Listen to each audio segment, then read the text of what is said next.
मित्रों, भगवान कृष्ण के अनुसार जब भी कोई मनुष्य इस धरती लोक में जन्म लेता है तभी से उसके ऊपर 3 प्रकार के ऋणों का भार चढ़ जाता है। देव ऋण, पितृ ऋण और ऋषि ऋण। ये तीनों ऋण मनुष्य को अपने जीवन काल में चुकाने पड़ते हैं। आज की इस वीडियो में हम आपको पितृ ऋण के बारे में जानकारी देने जा रहे हैं, जो कि पितृ पक्ष में चुकाया जाता है। पितृ पक्ष क्या होता है?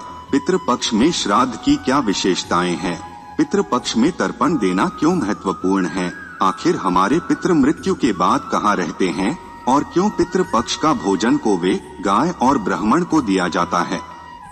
पितरों के लिए पितृ पक्ष में कैसा भोजन बनाना चाहिए और किन बातों से आपको बचना चाहिए, यह संपूर्ण जानकारी आप इस वीडियो के माध्यम से प्राप्त करेंगे, तो वीडियो में अंत तक बने रहे। स्वागत है मित्रों आपका एक बार फिर से हमारे YouTube चैनल शुभ सनातन ज्ञान में। चलिए अब शुरू करते हैं। मित्रों, पितृपक्ष की शुरुआत भादो मास की पूर्णिमा से होता है और आश्विन मास की अमावस्या पर खत्म हो जाता है। आपको बता दें कि इस साल पितृपक्ष 29 सितंबर से शुरू हो रहा है और इसका समापन 14 अक्टूबर को हो जाएगा। यह जो 15 दिनों का समय है, इसे ही श्राद्ध पक्ष कहा जाता है और यही पितृपक्ष भी कहलाता है। ब्रह्मांड की संरचना के अनुसार और पुराणों के अनुसार हमारे यहाँ 14 लोक बताए गए हैं। पृथ्वी के नीचे 7 लोक होते हैं, जो कि अतल, वितल, सुतल, तलातल, महातल, रसातल और पाताल हैं। यदि बात करें पृथ्वी के नीचे के लोकों की, तो पृथ्वी के ऊपर 6 लोक, पितृलोक, स्वर्गलोक, जनलोक, महलोक, तपोलोक तथा ग्रहण लोक होते हैं। हमारी पृथ्वी इन सब के मध्य में स्थित है, जिसे पृथ्वी लोक कहते हैं। इस तरह से ब्रह्मांड में 14 लोकों का जिक्र मिलता है। मनुष्य की मृत्यु के बाद उसके किए गए कर्म के अनुसार ही स्वर्ग लोक, नरक लोक या बैकुंठ लोक की उसे प्राप्ति होती है।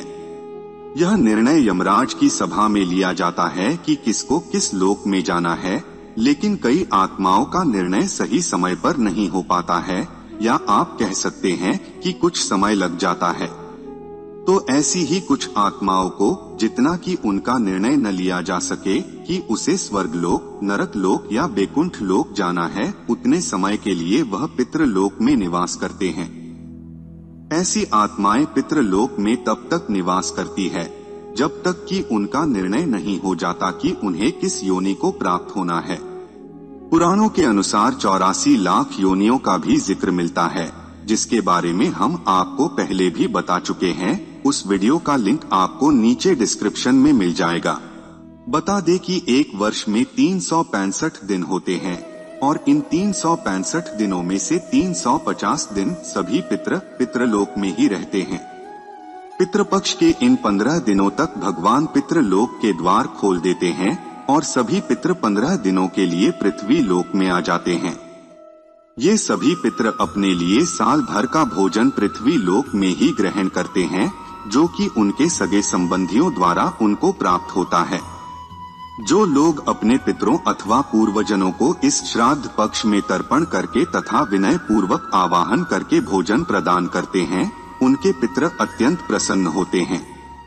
जब पितृ या पूर्वज तृप्ति और प्रसन्न होकर वापस पितृ लोक जाते हैं, तो जाते समय अपने परिवार जनों को आशीर्वाद देते हैं, जिससे कि उनके सभी मनोरथ पूरे होते हैं और बिगड़े काम सही होते हैं। पितरों के आशीर्वाद से सभी दुख, पीड़ा, रोग दूर होते हैं और खुशहाली आती है। परंतु जो लोग अपने पितरों को जल तर्पण तथा भोजन इत्यादि नहीं देते हैं, तो उनके पितृ तथा पूर्वज पृथ्वी लोक से बिना जल व बिना भोजन के ही वापस लौट जाते हैं और कुपित हो जाते हैं। इस प्रकार से पूर्वजों और पितरों के नाराज व असंतुष्ट होने से परिवार जनों पर पितृ दोष लग जाता है और उन्हें अनेक प्रकार के रोग, दुख, सुर, कष्ट लग जाते हैं। बनते काम भी बिगड़ने लगते हैं, घर में दरिद्रता आ जाती है। इसलिए पितृपक्ष में अपने पितरों और पूर्वजों का स्मरण करना चाहिए और उनका आवाहन कर विनय पूर्वक जल तर्पण और भोजन अर्पित करना चाहिए।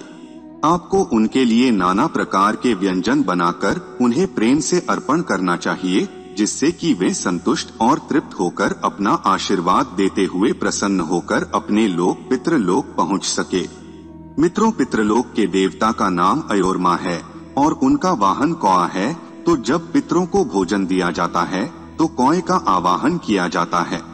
कौआ परिवार तथा सगे संबंधियों द्वारा दिया गया भोजन उनके पितृ या पूर्वजों तक पहुंचाता है।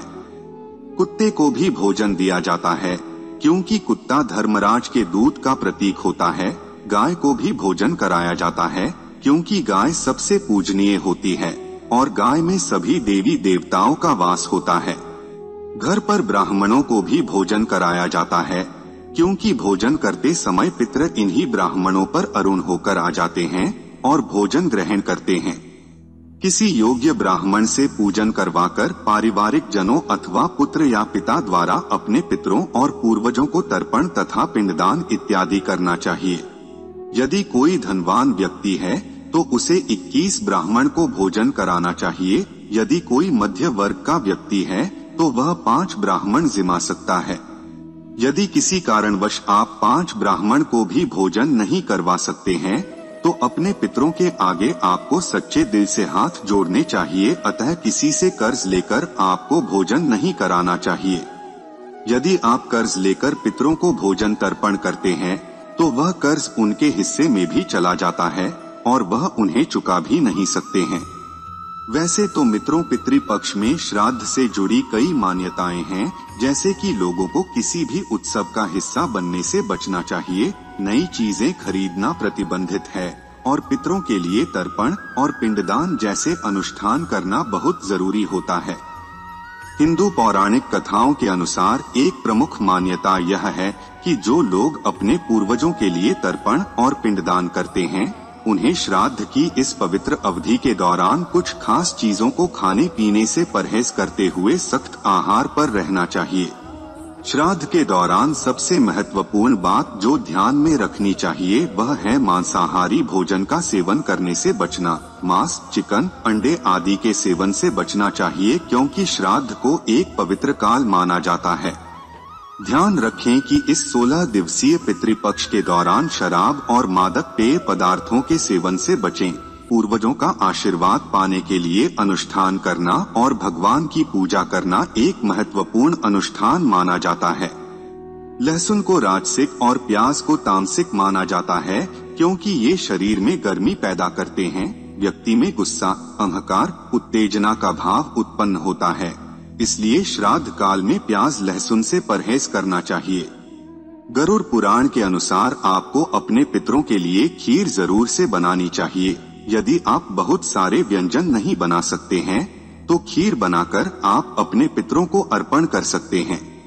हिंदू पुराणों के अनुसार कद्दू को भी पितर बेहद ज्यादा पसंद करते हैं। कद्दू एक सात्विक भोजन है जो हर पूज्य त्योहारों में पूजा जाता है। यदि आप श्राद्ध का भोजन बना रहे हैं तो कद्दू अवश्य बनाएं।